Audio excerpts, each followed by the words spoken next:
सालों से भारतीय जनता पार्टी जिस तरह से शराब घोटाला कर रही थी और हमारे ऊपर आरोप लगा रही थी, आज कोर्ट ने सारे आरोप खारिज कर दिए और जितने भी एक्यूज्ड थे सबको डिस्चार्ज कर दिया। हम हमेशा कहते थे सत्य की जीत होती है, हमें भारतीय न्याय प्रणाली पे भरोसा है। मैं जज साहब का बहुत बहुत शुक्रिया अदा करता हूं जिन्होंने हमारे साथ न्याय किया, सत्य की जीत हुई।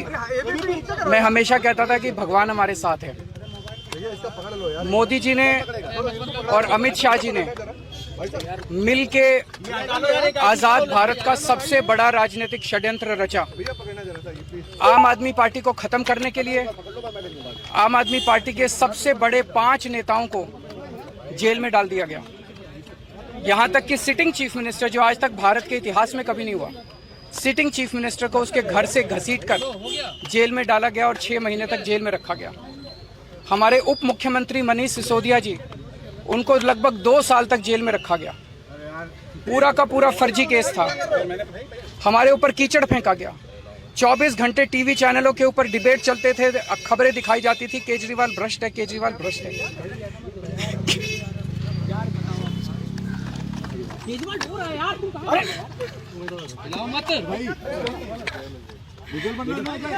हो गया सर,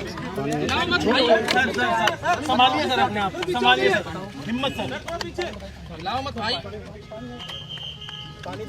केजरीवाल भ्रष्ट नहीं है। मैंने केवल अपनी जिंदगी में ईमानदारी कमाई है। इन्होंने झूठा केस लगाया और आज ये साबित हो गया। कोर्ट ने कहा है कि केजरीवाल कट्टर ईमानदार है, मनीष सिसोदिया कट्टर ईमानदार है, आम आदमी पार्टी कट्टर ईमानदार है। मैं प्रधानमंत्री जी से कहना चाहता हूं, सत्ता के लिए इस तरह से खिलवाड़ मत कीजिए देश के साथ, इस तरह से संविधान के साथ खिलवाड़ मत कीजिए। आपको सत्ता चाहिए, अच्छे काम कीजिए। आज देश के सामने इतनी बड़ी बड़ी समस्याएं हैं, महंगाई है, बेरोजगारी है, पूरे देश में सड़कें टूटी पड़ी है, चारों तरफ पोल्यूशन ही पोल्यूशन हो रहा है। चारों तरफ देश में इतनी समस्याएं हैं, उन समस्याओं का समाधान करके सत्ता में आइए ना। केजरीवाल पे, आम आदमी पार्टी पे झूठे केस क्यों करते हैं? अच्छा काम करके सत्ता में आइए।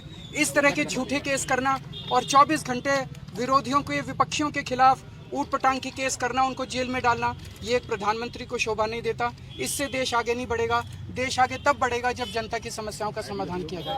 सबसे पहले मैं ईश्वर का धन्यवाद देना चाहूंगी। इस दुनिया में चाहे कोई कितना भी शक्तिवान हो जाए, लेकिन ईश्वर की शक्ति के ऊपर नहीं हो सकता।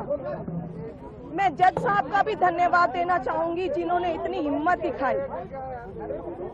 अरविंद जी ने पूरा जीवन ईमानदारी से जिया है और उनका एक ही ध्येय है कि ये देश खूब तरक्की करे। लेकिन इन लोगों ने अपने सत्ता के लालच में पिछले इतने सालों से हमारे ऊपर झूठी एलिगेशंस लगाई, हमारे को तड़पाया, हमारे को, अरविंद जी को, उनके साथियों को जेल में भेजा, बहुत कष्ट दिया। लेकिन मुझे विश्वास था कि ईश्वर हमारा साथ देंगे, सच की जीत होगी। मैं अपने उन साथियों का भी धन्यवाद देना चाहूंगी जो इस समय में हमारे साथ रहे।